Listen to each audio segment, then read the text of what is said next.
My philosophy was a very simple one.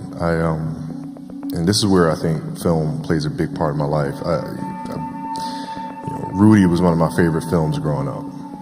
But after watching that film, I come to understand if I could work that hard every day,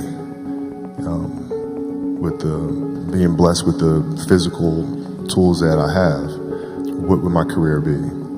And I made a promise to myself from that day that I was going to work that hard every single day so that when I do retire, I have no regrets. And that was the most important thing for me, is to leave no stone unturned, get better every single day. And if I lived that way, then over time, I'd have something that was beautiful. But that was my philosophy. It seems like a pretty simple one, but if you live your life to just get better every single day, you do that for 20 years, what do you have? Yeah, well, Phil introduced meditation to us when he came to our team in 99, 2000. And it was something that I instantly gravitated to because I could see the effects. I used to watch, studying the games, the Bulls teams, and watching their demeanor, watching their composure, playing in a tough place in like Utah, doing the finals and being down 17. But everybody was like this. You couldn't tell if they were down 17 or up 20 or a tie game. It never changed. And I was wondering why the hell that is. And that's when I started doing more research. And when Phil came, I immediately gravitated to it and found myself accepting the challenge of finding what that space is. And for the 81-point game, man, to be honest, I wasn't even thinking about the game. My knee was hurting so much. I didn't know then, but I had a flatwood joint of cartilage stuck in my joint line. And so my mind was really trying to go to a place where I don't feel that pain. And the game started, and because of that, I was just in a different space. I wasn't worried about what was to come. I wasn't worried about what just happened. I was just here. And when you're just there in the moment, playing plays right in front of you, your focus is heightened because nothing else matters.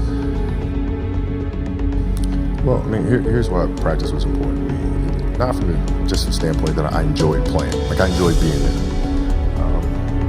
I enjoyed getting better.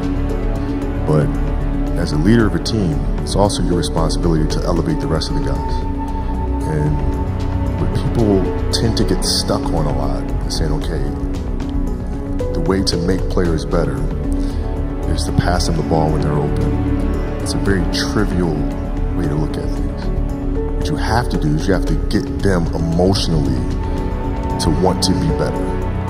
You have to get them to an emotional space where they wake up every morning driven to be the best version of themselves, right? And how do you do that? And in practice, for me, it was a chance to drive them, to challenge them, right? And this is where you have to know your teammates, because if it's late, you just had a back-to-back and we had practice the next day and you show up, guys don't feel like going through the motions, don't feel like practicing. It's important to know each and every one of them individually, personally, because then you know what nerve to touch. Some guys, it's like, okay, come on, let's, we can do this. That'll get them going. Other guys, no. You got to figure out what button to push. Powell was always Spain. If I tell them how they lost in a gold medal to us and how they're going to lose again, how I'm going to beat your ass in practice, just like I beat you in a gold medal game. He'd hate that. He'd hate that. But that's what practice was. You have to drive them. You absolutely have to. And if practice is more intense and harder than a game 7 will be, then a game 7 will be easy. But if it's not, then that's when teams start folding and capitulating.